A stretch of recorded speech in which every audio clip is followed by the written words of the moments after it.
You've got Vodafone O2, EE and 3 all on one SIM, okay?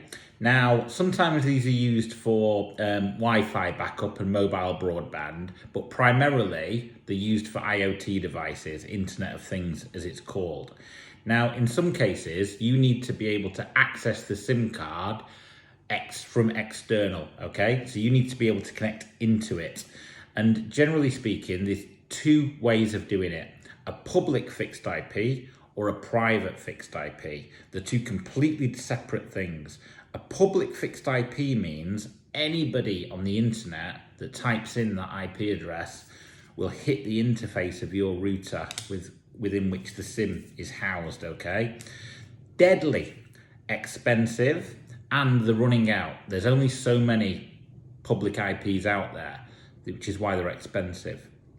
The other way of doing it, private fixed IP, means that you have a VPN. So you log on to a VPN first, which essentially connects you to the ISP, and you type in the private IP address of the SIM card and you can hit it, okay?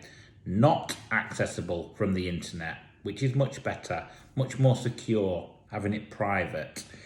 We do have like a hybrid version, which is a port forwarder.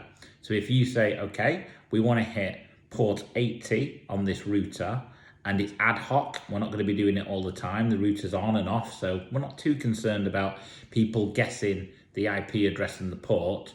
We can return you a public IP address, a port number, could be port 50,002, and that will translate and it will hit your desired port in the router.